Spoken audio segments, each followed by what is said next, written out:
E aí, quando você entra nesse meio da musculação, ainda mais jovem, você literalmente vira um rato de academia. Porque você quer viver aquilo a todo custo. Você cria uma paixão tão grande por aquilo que você quer viver aquilo todos os dias. E eu fazia justamente isso.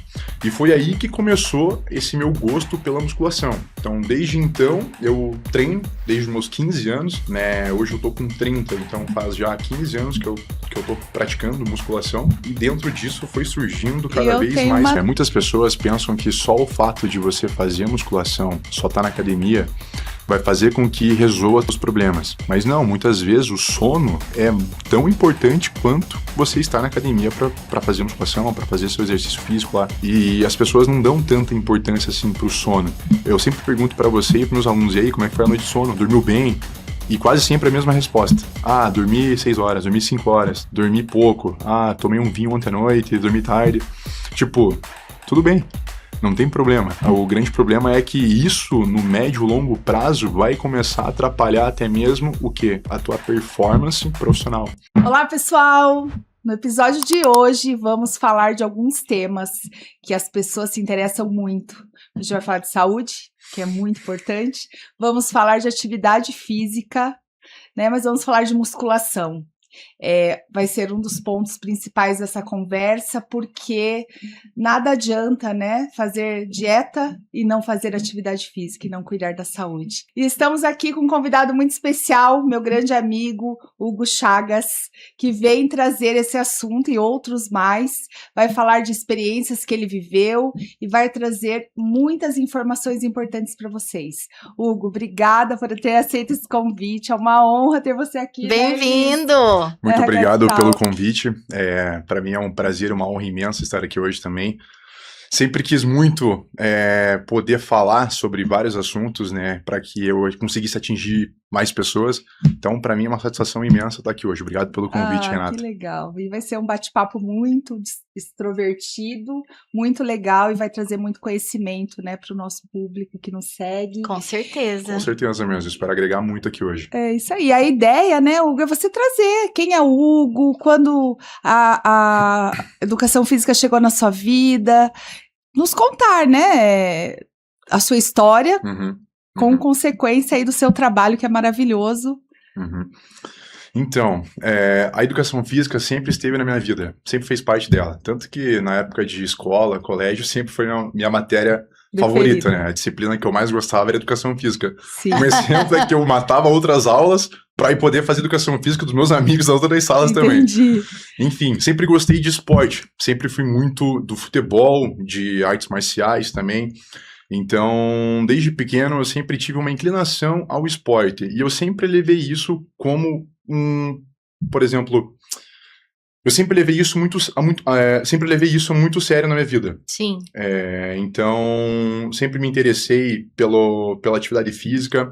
Eu sempre falava para minha mãe, a minha mãe participava de um grupo de mulheres no bairro onde a gente mora, que elas faziam ginástica toda semana num barracão. E eu sempre ia junto para poder fazer a aula junto com ela. Quantos anos você tinha? Eu tinha 6 anos, 5 anos. Ah, pequenino. Então sempre gostou mesmo, já tava na veia. E ficava lá, ficava fazendo abdominal, ficava fazendo agachamento, ficava pegando os halteres de 1 quilo, 2 quilos, ficava fazendo rosca, flexão, enfim, eu sempre gostei disso.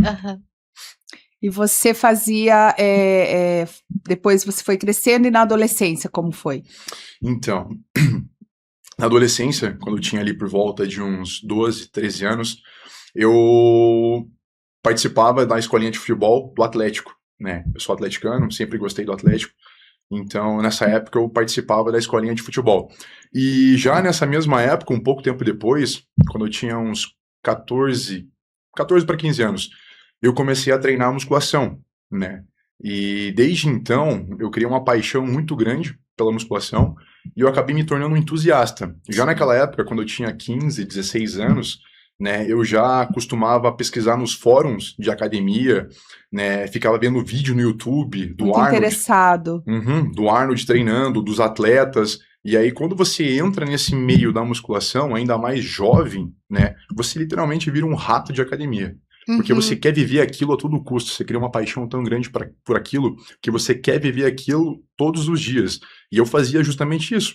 E foi aí que começou esse meu gosto pela musculação. Então, desde então, eu treino, desde os meus 15 anos, né? Hoje eu tô com 30, então faz já 15 anos que eu tô praticando musculação.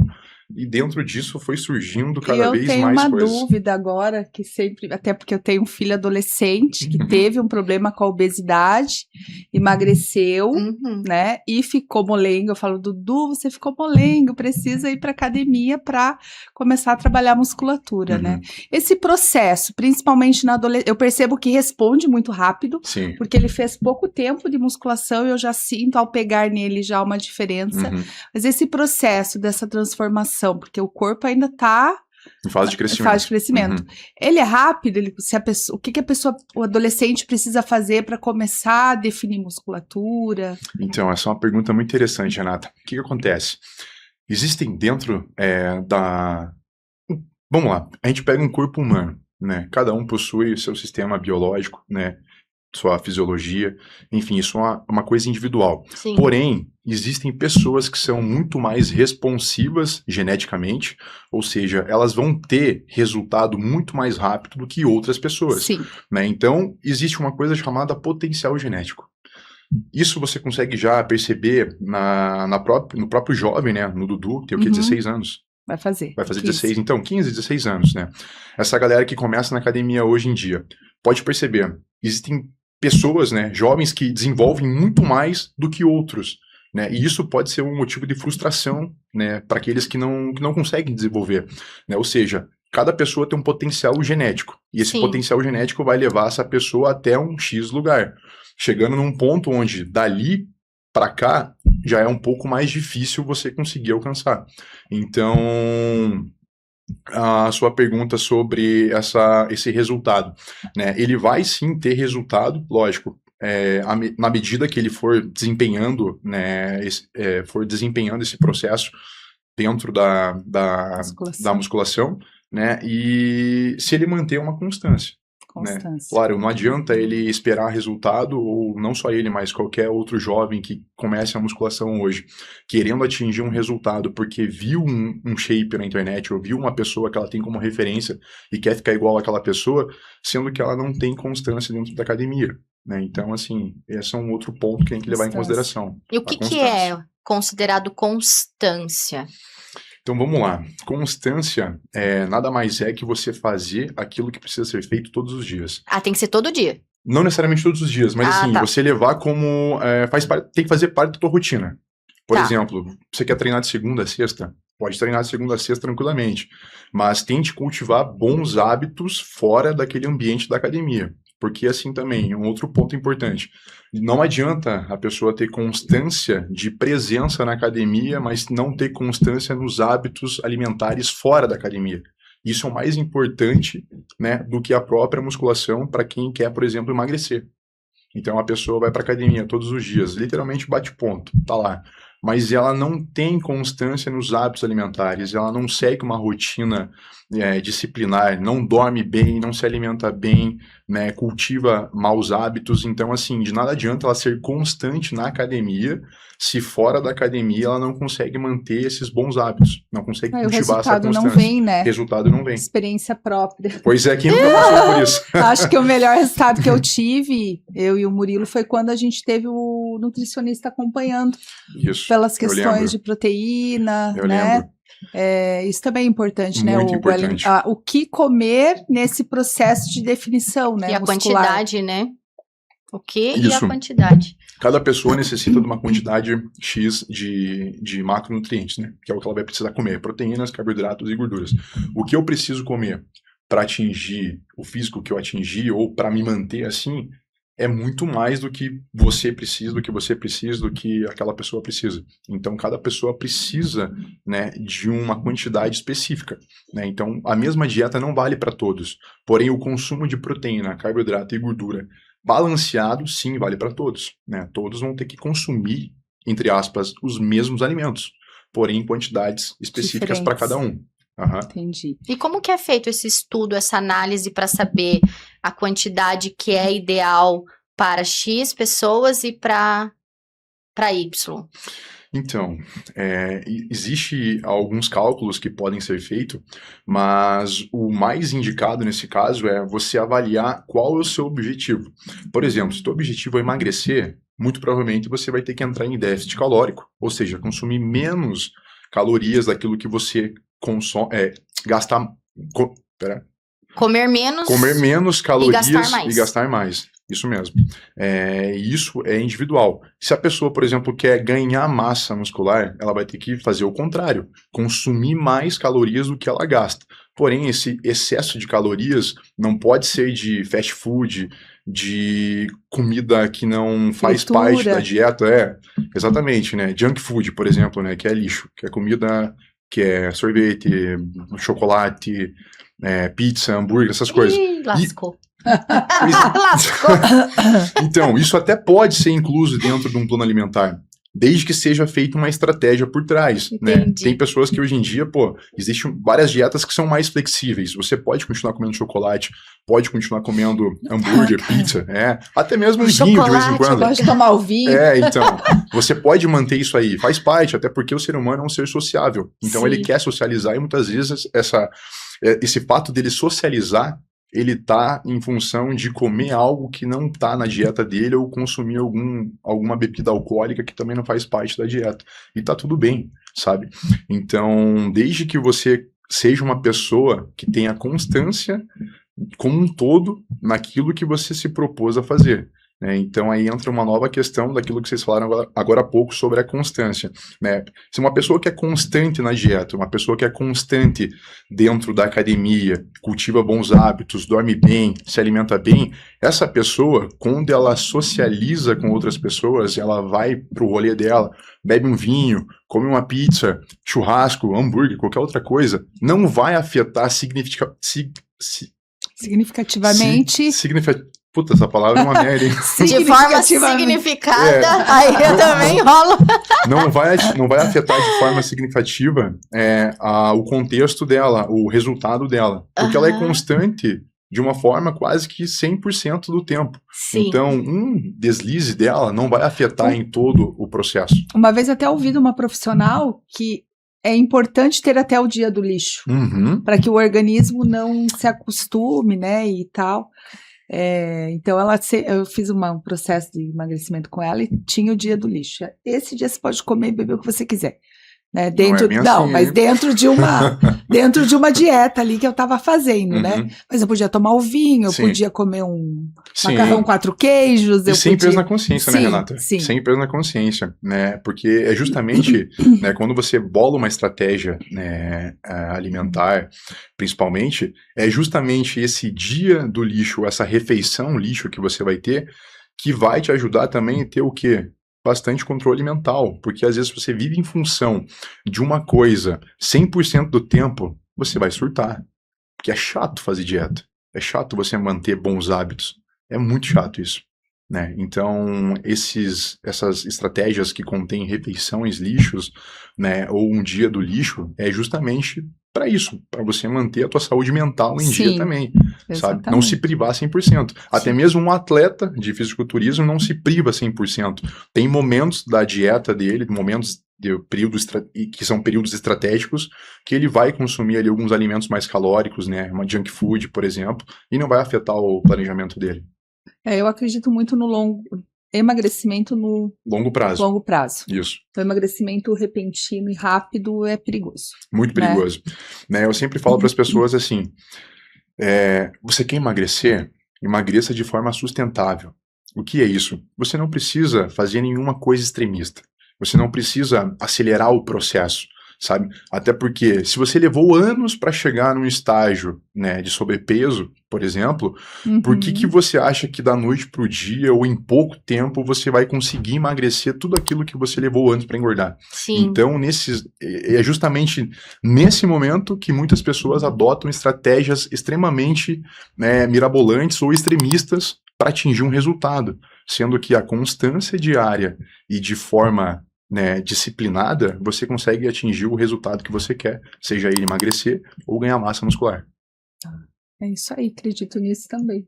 Você já foi fisiculturista? Já fui atleta de fisiculturismo. Olha Isso foi antes da faculdade? Conta pra gente como que foi esse processo. Isso foi depois da faculdade. Depois. Né? Com quantos anos você entrou na faculdade? Eu entrei na faculdade com 19 anos. 19. Uhum. E quando eu competi, eu tava com 25 anos, né? Foi 6 anos depois. E olha só, dentro da faculdade, eu conheci um amigo, né? Fiz amizade com o João, um grande amigo meu. Inclusive, o João foi meu coach, né? Durante a época que eu me preparei para competir no fisiculturismo. E ele sempre falava para mim, Hugo, vamos competir, você tem potencial genético, você consegue chegar em lugares muito altos dentro do fisiculturismo. E eu sempre, não era a minha intenção naquele momento. Eu queria sim competir, porque eu sempre fui um entusiasta da musculação e sempre olhei pro fisiculturismo como a Fórmula 1 da musculação. Uhum. Então, os caras que são atletas de fisiculturismo, eles são a Fórmula 1 da musculação. Então, o que esses caras atingiram, pouquíssimas pessoas, 0,1% da população atinge. Né? Não é todo mundo que tem potencial genético para chegar onde os caras chegam ou para conseguir chegar onde eles chegam, seja através de disciplina ou constância. Então, é um processo muito doloroso. E aquilo me atraía na época, só que eu não tinha como prioridade. Passou um tempo, né, 6 anos aí, mais ou menos, e aí eu falei, quero competir. E aí que eu comecei uma preparação, né, e todo mundo vê o palco, né, o atleta lá, fazendo pose e tudo mais, né, o resultado. Aquilo ali é puro glamour, mas por trás daquilo ali é um processo de muita dor. Eu imagino. E você sabia desse processo? Sabia, mas não que seria tão difícil assim, sabe? E é um período muito solitário, sabe? Porque você se priva socialmente de muitas coisas. Então, quando você decide que você quer se tornar um atleta de fisiculturismo, você vai ter que fazer muitas escolhas. E você vai ter que renunciar muitas outras coisas que você gostaria muito de fazer e ter. Só que você não pode. Então, você acaba se isolando automaticamente de todo mundo, sabe? Porque, querendo ou não, para todo lugar que você vai, tem alguma coisa que vai te sabotar. Seja algum café com várias coisas para comer, seja uma pizza que alguém pediu, seja um convite para tomar um vinho e comer pizza em tal lugar, seja um churrasco. E essas coisas, no médio e longo prazo, vai afetar completamente o teu processo, né, de chegar no palco bem, da forma como você precisa chegar. Primeira vez que você começou a transformar o corpo ali, né? Passando pelo processo. Quanto tempo levou para você atingir o seu ápice? Você diz quando eu comecei a... Claro, eu decidi começar. Você começa o processo. Uhum. Como que é esse processo? Então... Demora quanto tempo para você falar assim, agora você está pronto para competir? Então, isso aí é muito relativo, sabe? Por exemplo, todo mundo que quer ganhar, por exemplo, massa muscular, né, essa pessoa vai ter que entrar num período de superávit calórico. Ela vai ter que consumir bastante caloria, bastante alimento, para atingir para atingir um patamar, né, considerável de massa corporal. Ou seja, ela vai fazer literalmente um booking, né, que é a fase de ganho de massa. E aí depois disso, né, você faz um período de consolidação, ou seja, você ganhou, por exemplo, ganhei 10 quilos. Num período de, 6 meses, por exemplo. Vou usar o meu exemplo. Eu comecei a me preparar em janeiro de 2021 e eu competi em dezembro de 2021. Ou seja, foram 11 meses. Uhum. Só que eu comecei uma dieta para ganho um pouco antes, né, de janeiro, lá em setembro de 2020, mais ou menos. E nesse período eu comecei a comer bastante. Comer. Mas malhando ao mesmo tempo. Bastante. Mas assim, Renata, eu treinava muito pesado. Mas muito pesado. Eu sempre gostei de treinar musculação e sempre treinei muito pesado. Né? Isso é uma coisa muito importante para a pessoa que quer competir, né, ou que quer atingir um nível alto, né, dentro do fisiculturismo. Você precisa treinar igual um leão todos os dias, né, não tem meio termo. Então, treinava pesado e comia bastante. Em janeiro, comecei uma preparação. Ou seja, foi o período que eu comecei a usar o hormônio pela primeira vez na minha vida. Sim. Né, e aí, fiz ali um período de uns 5, 6 meses de ganho de massa. Ou seja, na época eu fui de 102, 103 quilos para 132. Em Uau. 6 meses. Ganhei 30 quilos. É bastante peso. É. Só que eu não fiquei com uma qualidade estética tão boa assim. Eu tava retido, tava grande, né? E aí você começa uma dieta para cortar, né, gordura, para eliminar essa gordura, essa retenção que você teve, né, durante esse período. E é aí que de fato começa a preparação para subir no palco. Ou seja, essa preparação às vezes é 4 meses, 5 meses, 6 meses. Quanto mais tempo de preparação você tem, mais sustentável fica a forma como você pode levar a tua dieta, os cardios. Quantos por cento você ficou de gordura? Olha, eu acho que eu cheguei a 3%, 4% de gordura. Nossa! Uau! É pouquíssimo. Nada. Aham. É literalmente Músculo. é pele e músculo, literalmente. E aí, quando eu comecei esse processo de déficit calórico, ou seja, pensa só, eu estava consumindo 7.000 calorias por dia. Meu Uau! 7.000, Deus. 7.500.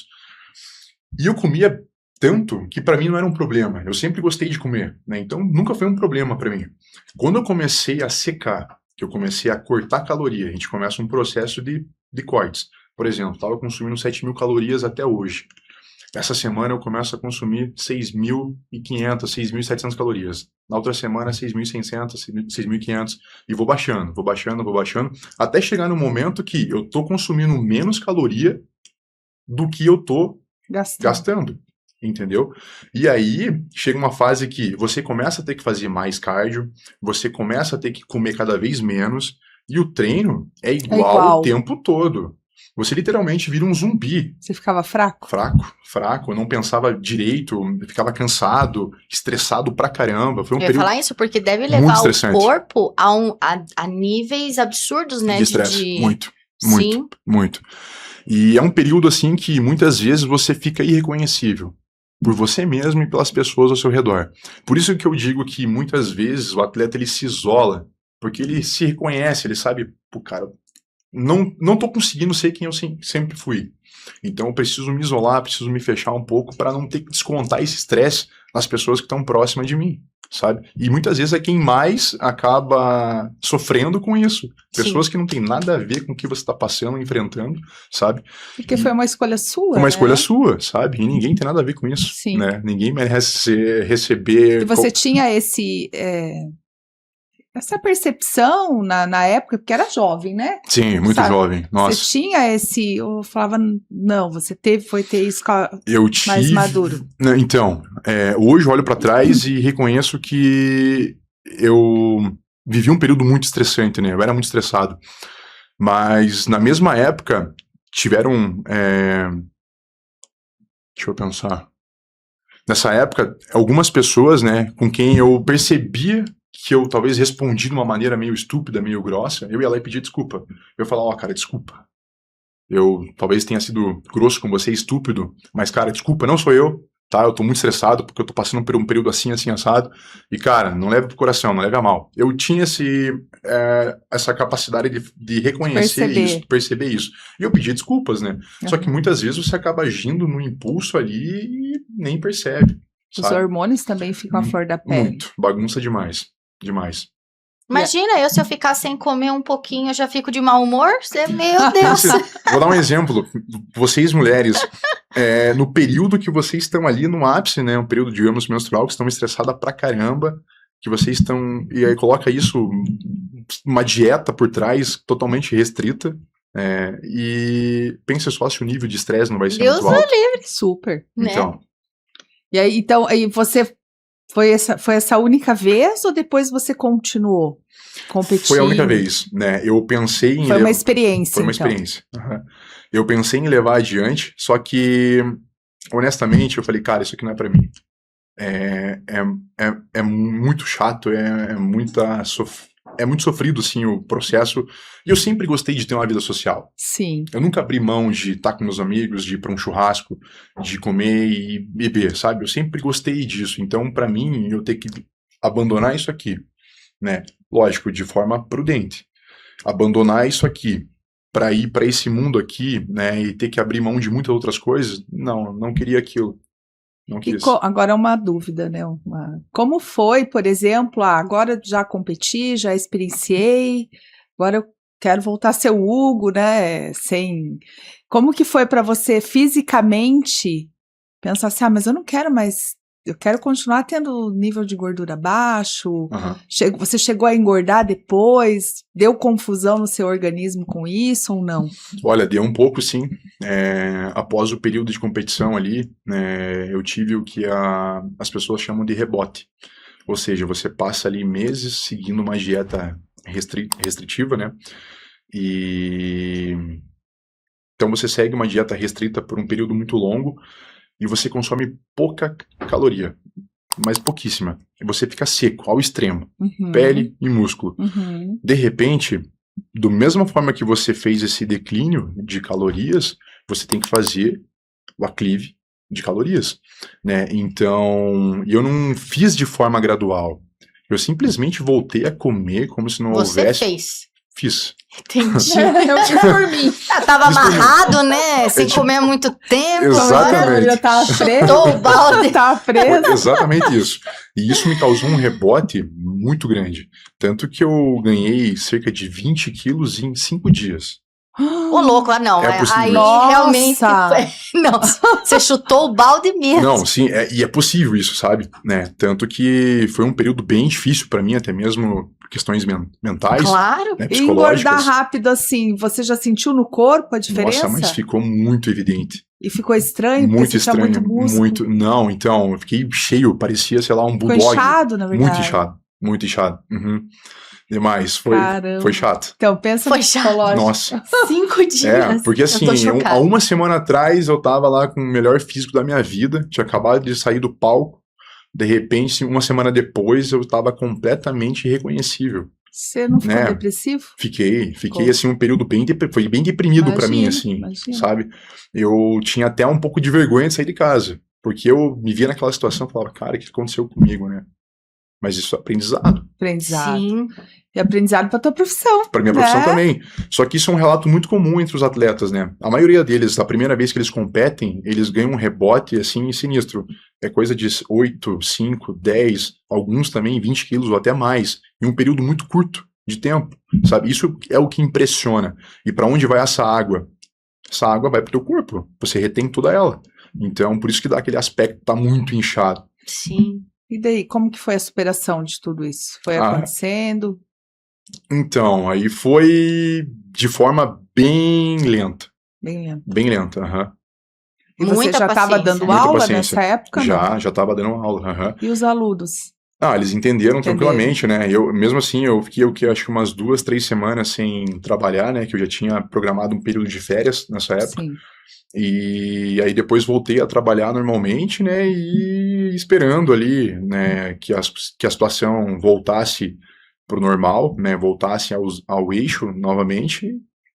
E paciência, né?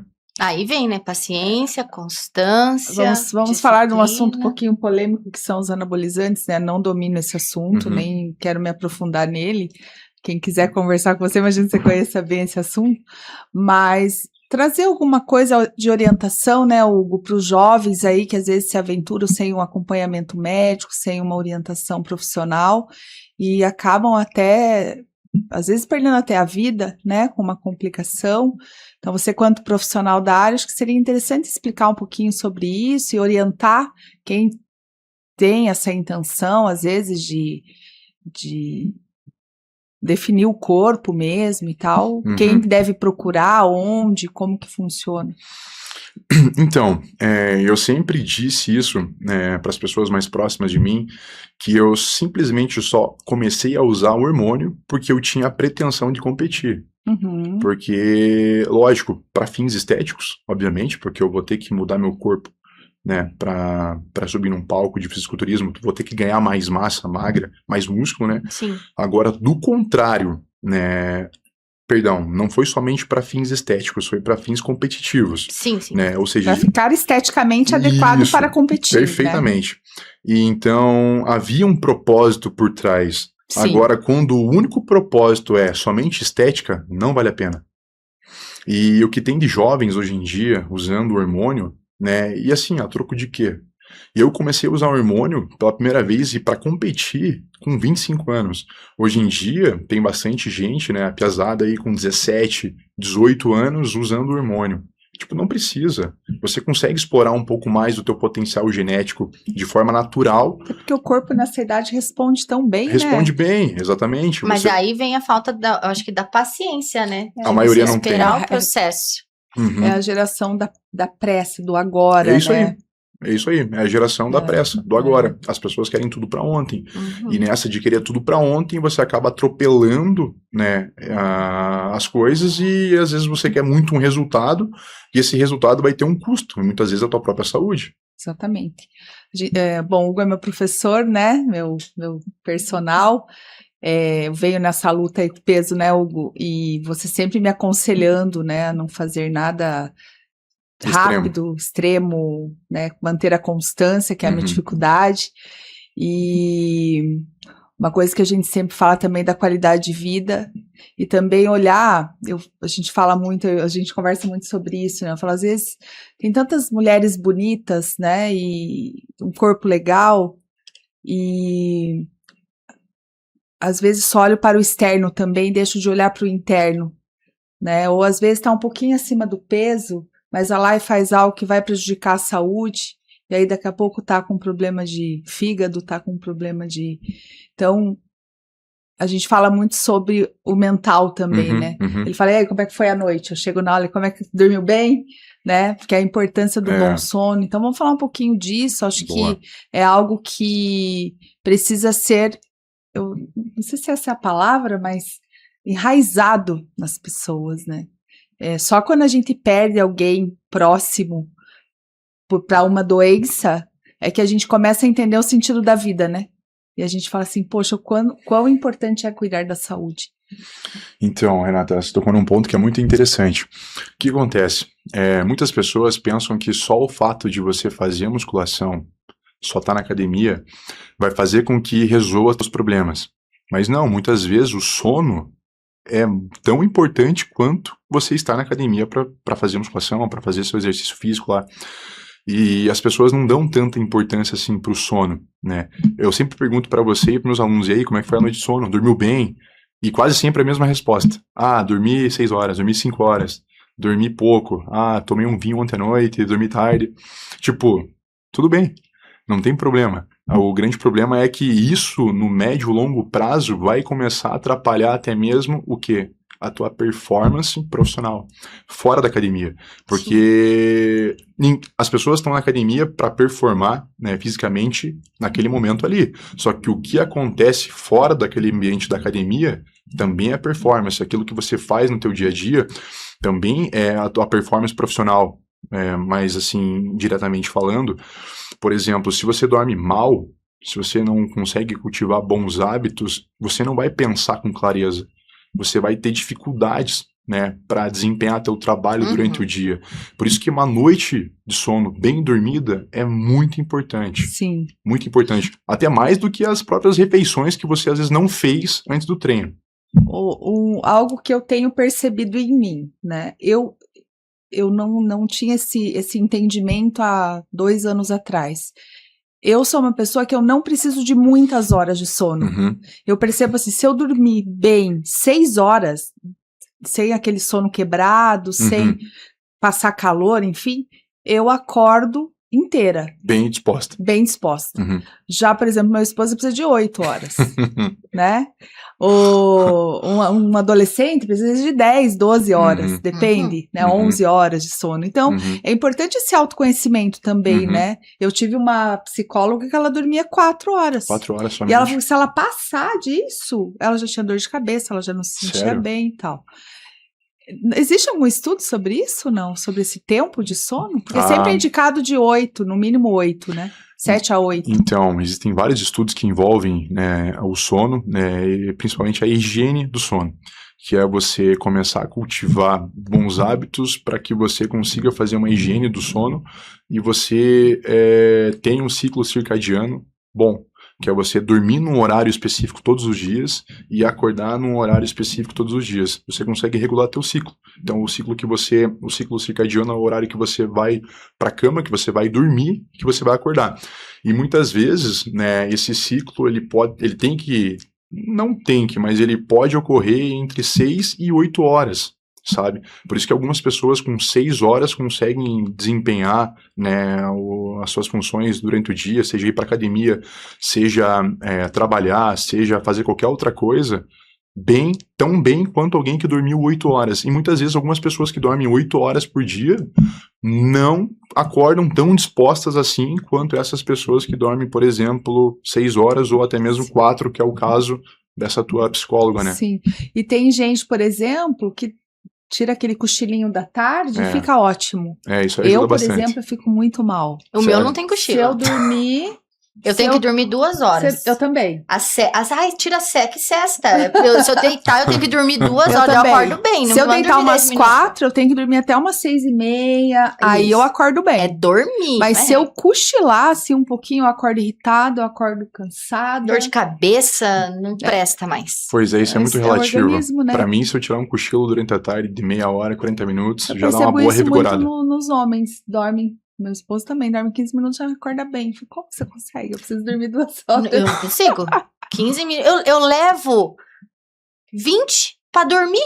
Como é que eu vou conseguir tirar uma cesta de 15? Só 20 é só a preparação. É só pra preparar, né? E uma coisa que eu escuto muito dos profissionais, de você, do médico, né, da dieta e tal, sobre a musculação, a importância de fazer o aeróbico, mas fazer a musculação por conta do ganho de massa, né, Hugo?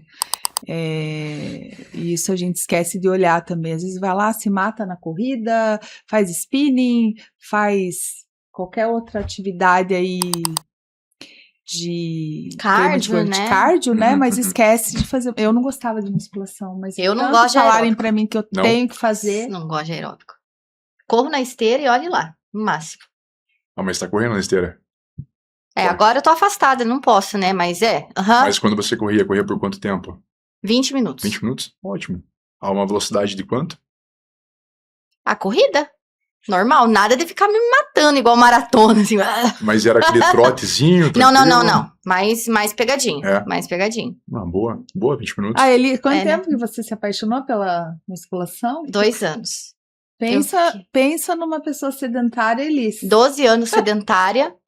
Aí entrei, de tanto pegarem no meu pé que eu tinha aqui. Falei, eu vou na força do ódio. O ódio movimentou, né? Falei, vou então.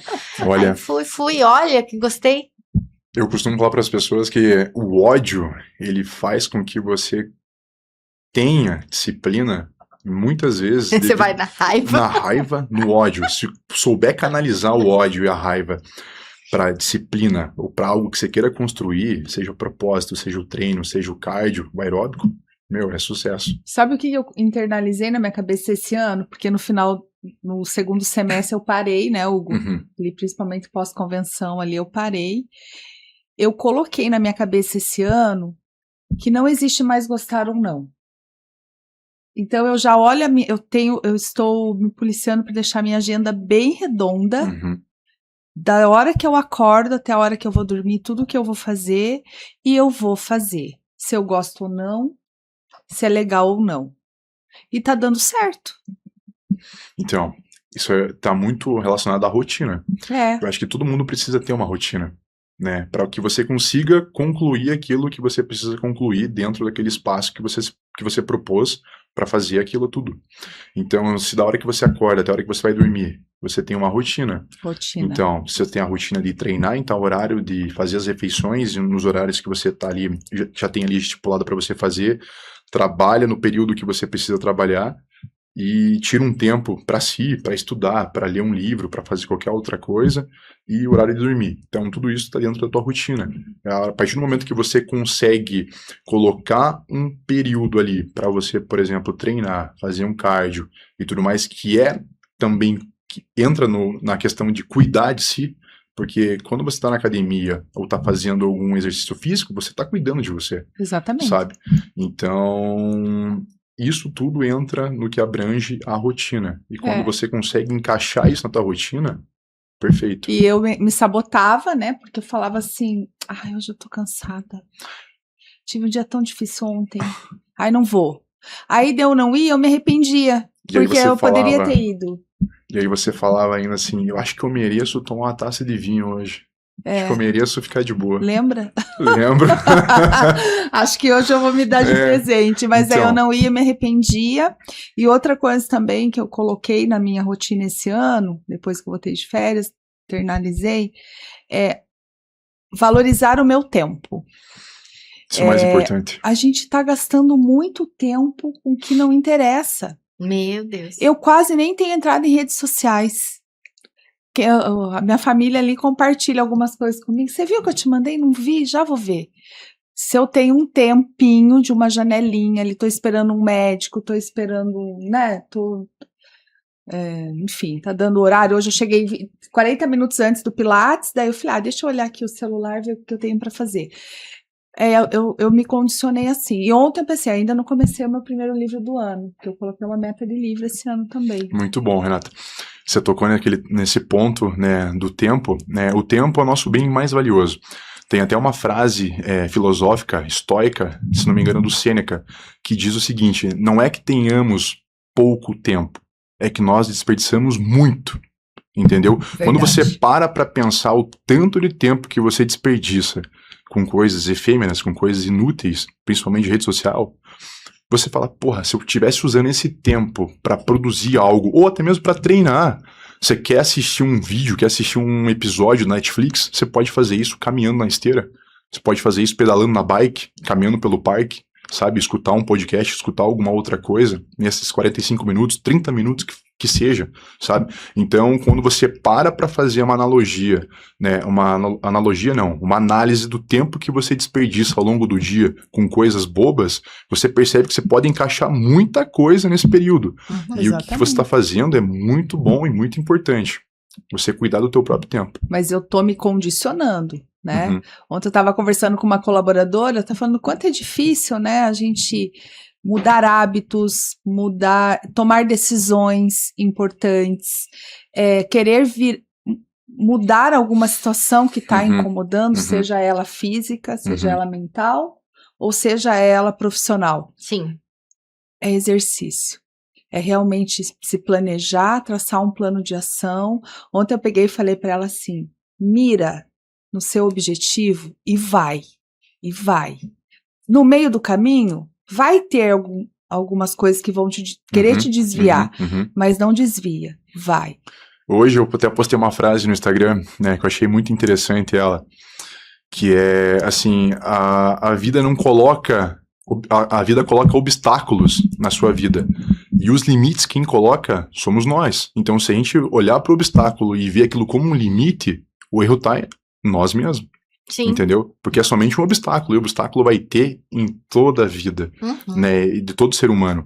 Por exemplo, não é fácil você manter uma rotina onde você tem que acordar, ir pra academia, cuidar dos filhos, né, trabalhar, cuidar de um monte de gente na tua empresa, depois voltar para casa, cuidar de mais outras coisas. Então isso é muito complicado. Dá para se dizer que isso são vários obstáculos ao longo do teu dia, que se você colocar um limite naquilo ali, você, putz, não, surtei, não quero mais isso aqui.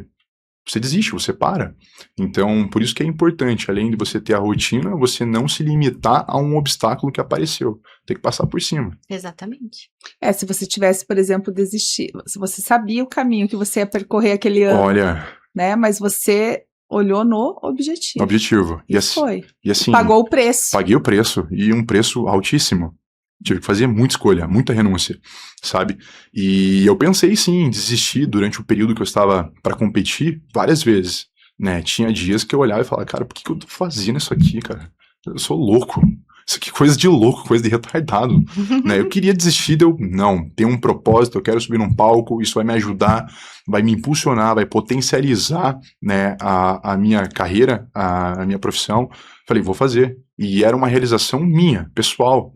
né? Então eu estava disposto a fazer tudo aquilo e pagar o preço que fosse para chegar onde eu cheguei. Eu cheguei. Então, para mim, aquilo foi uma grande vitória, um grande marco na minha vida. Com certeza. E foi, inclusive, um divisor de águas, né, dentro da minha vida, da minha profissão.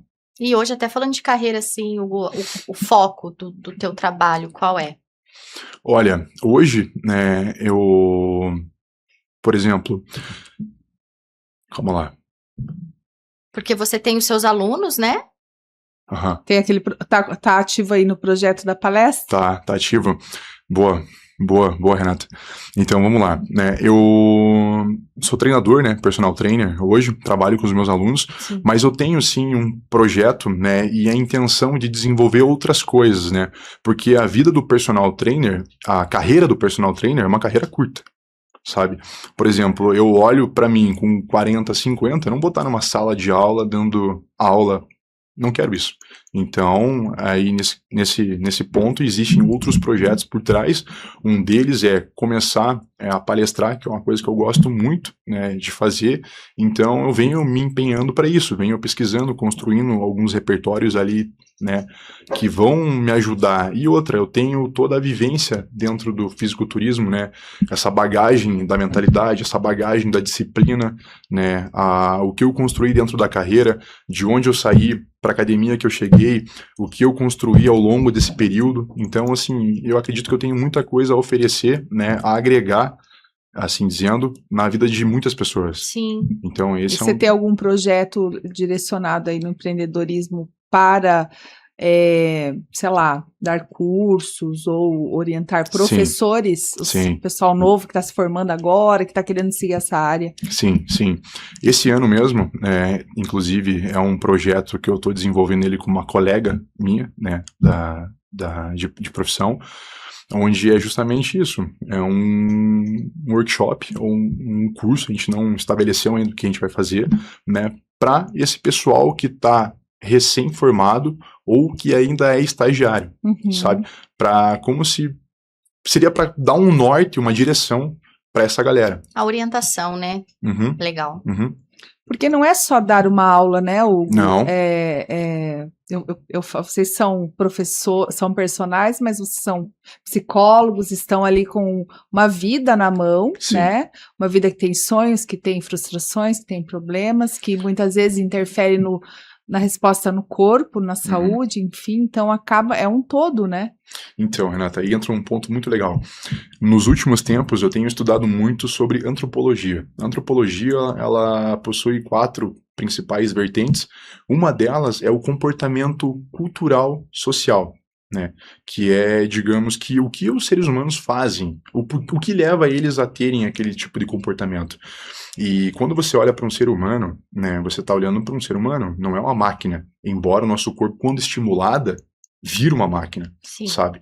Mas muitas vezes o mesmo treino que, por exemplo, a Renata faz hoje, não é o mesmo que ela vai fazer na semana que vem, porque aconteceu algum problema, alguma coisa, e naquele momento o lado emocional dela tá um pouco mais alto e ela não consegue desempenhar, ou porque dormiu mal, ou porque tem que resolver algum problema na empresa, ou porque tem que resolver uma outra coisa, sabe? E nem sempre você tá com a mente condicionada a dar o teu melhor. Por mais que eu sempre prego essa questão da constância, tem dias que, meu amigo, não tem como você dar o teu 100%. Mas se naquele dia o teu 70% é o teu máximo, você deu o teu 100%. Daquele dia. Daquele dia, e tá tudo bem. E aí que entra essa questão da constância, né? Você ter essa consistência e disciplina. Porque quando você tá num momento de baixa, digamos assim, é muito mais fácil você condicionar tua cabeça, tua mente a não ir pra academia naquele dia, ou a não fazer um treino bom, do que você querer fazer o teu melhor. Porque você não está disposto, te falta motivação. E por isso que muitas pessoas que buscam motivação para concluir um objetivo, elas se frustram. E elas não conseguem atingir aquele objetivo, porque demanda motivação. E a motivação não é todos os dias que você vai ter. Agora, constância e disciplina, isso é uma coisa que você pode muito bem desenvolver e vai conseguir atingir o teu objetivo. E chega a ser mais importante muito do mais que a importante. própria motivação, né? Você ter a constância e a disciplina. A gente, quando a gente atende franqueado, principalmente os novos, né? A gente olha muito para isso. Qual é o nível de expectativa versus Isso é motivação que ele está naquele momento. Uhum. Porque aquela pessoa que tem muita motivação, quando vem a frustração, vem na mesma proporção. Mas aí que tá, sabia? Tem uma frase que é muito legal, né? Que fala justamente sobre frustração. A expectativa é a mãe da frustração. A Uhum. partir do momento que você coloca uma expectativa muito alta em cima de uma coisa que A expectativa. não depende somente de você, depende de coisas externas, a chance de você se frustrar é muito grande. Sim. Agora, quando você coloca expectativa somente em você e para conquistar aquele objetivo só depende exclusivamente de você, então ou você faz e conquista, ou você se frustra pela tua incapacidade, porque daí não tem nenhuma coisa externa te impedindo. Você que não quis fazer, você que encontrou alguma desculpa para não fazer aquilo. Então, quando você coloca uma expectativa muito alta em cima de coisas que demandam, ou melhor, dependem de coisas externas para acontecer, a chance da frustração é muito grande. Eu acho que é o que acontece às vezes com os novos colaboradores, né, que chegam esperando uma coisa absurda e de repente, pera lá, é assim, desse jeito aqui, não é bem assim. E aí essas pessoas acho que acabam se frustrando. Geralmente é quando projeta algo no outro, né? É isso aí. Então, eu fui pra academia, o Hugo tem Pô, lá Hugo um corpo legal, é sarado, eu quero ficar igual ele. É. Mas você tá disposto a fazer tudo que ele fez pra chegar nesse disposto a pagar corpo? o preço, é muito alto. A franquia é a mesma coisa, né? A gente olha lá um franqueado que atingiu hoje um número legal de faturamento, tem time, tem estrutura, mas você está disposto a fazer tudo que ele fez para chegar ali? Isso é muito interessante, Renata. Fugindo um pouco desse mundo do fitness, né? Entrando nesse mundo mais assim empresarial. Eu sempre converso com meus alunos sobre vários temas. Imagina. Né? E assim, eu amo vocês, meus alunos, porque vocês são muito foda, né? E eu aprendo muito com vocês, e eu olho pra vocês como referência. Então, às vezes eu converso algumas coisas, eu fico pensando assim, falei, tá, os problemas que eles têm com as empresas dele, eles só têm porque eles, buscaram aquilo de alguma maneira, né? E para ter, de certa forma, a vida que eles têm, ou para ter tudo aquilo que eles construíram, eles tiveram que passar por um processo muito difícil. Então, quando a gente olha para aquilo que a pessoa construiu, somente aquilo, o resultado, você esquece de olhar todo o processo, você se frustra porque você sabe que vai ter que passar por um processo bem doloroso. Então, para chegar naquele ponto ali, você vai ter que caminhar o que eles caminharam. E nem todo mundo está disposto a passar por esse processo, sabe? Quando você olha e vê, putz, mas eu vou ter que passar por tudo isso aqui, ter que enfrentar tudo aquilo ali, todas essas responsabilidades aqui, será que eu quero? Será que é pra mim isso aqui? Pois então. Será que eu aposto? Será que eu pego dinheiro no banco? Será que eu... Aí envolve outras coisas, muitas várias outras coisas. Então é isso. E eu falo, emagrecer, passa pelo processo, igual você passou para chegar lá para competir, empreender e tudo na vida. Tudo na vida, exatamente. Hoje eu não tenho mais a mesma ideia do que eu tinha lá atrás quando eu competi, né? Quando eu competi foi num período que eu queria muito aquilo. Tanto que eu até comentei com vocês esses dias. Eu queria ficar grande a todo custo. Não, eu quero ficar grande. Quero ganhar músculo. Hoje, eu não quero mais aquilo. Tanto que, hoje em dia, eu tô muito mais no treino híbrido, que é um treino onde você envolve musculação, não no mesmo treino, mas, por exemplo, em formatos ali ao longo da semana, que você faz o treino de musculação e também faz o treino de cardio, aeróbico. Então, hoje eu corro todos os dias, na faixa de 4 km, 5 km todos os dias, e eu me sinto muito bem. Porque além de você trabalhar as capacidades, né, musculares, né, no caso você ganhar hipertrofia na academia com a musculação, eu também ganho bastante trabalho cardiovascular com a corrida. Né? Então digamos que é uma sinergia entre as duas modalidades. E elas são modalidades concorrentes. Né? Em musculação você quer ganhar massa. Na corrida você está perdendo um pouco de massa. Era isso que eu ia te perguntar agora, porque eu ouvi falar uma coisa nesse sentido. O pessoal se mata de puxar ferro e depois fica lá queimando tudo na esteira. Daí eu falei, meu Deus do céu, será que eu tô fazendo tudo errado? Então, mas olha só, aí lembra que eu falei lá no começo sobre o contexto alimentar, o plano estratégico alimentar individual? Sim. Por exemplo, se você é uma pessoa que quer fazer musculação e também quer correr todos os dias, ou mantém uma rotina de cardio, não somente a corrida, mas, sei lá, uma esteira com inclinação, uma escada, uma bike, todos os dias, você precisa ter um plano estratégico alimentar que caiba dentro desse contexto que você está buscando.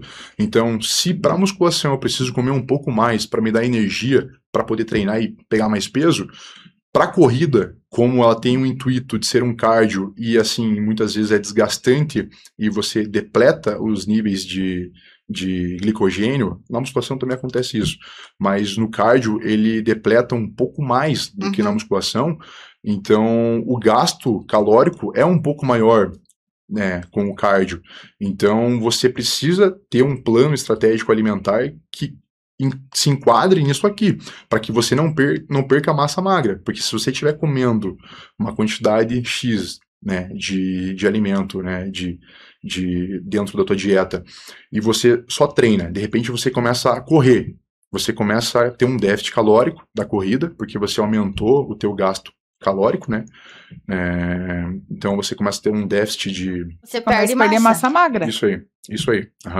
Então você precisa ter ali bem elaborado para que você não perca massa magra. Aquilo que você tá ganhando na musculação, Isso, você perca fazendo. Porque senão é um jogo ganha e perde, né? Mas é normal as pessoas, né, por exemplo, assim, que começam a correr, por exemplo, no meu caso, quando eu comecei a correr agora, né, pouco mais de um ano, mais ou menos, eu pesava acho que 110, 112 quilos, por aí. Hoje eu tô com 103, 104. Eu perdi peso, mas isso era um objetivo meu. Eu queria, de fato, emagrecer um pouco mais. Tanto que hoje, né, com os treinos híbridos, eu priorizo muito mais o cardio do que a musculação.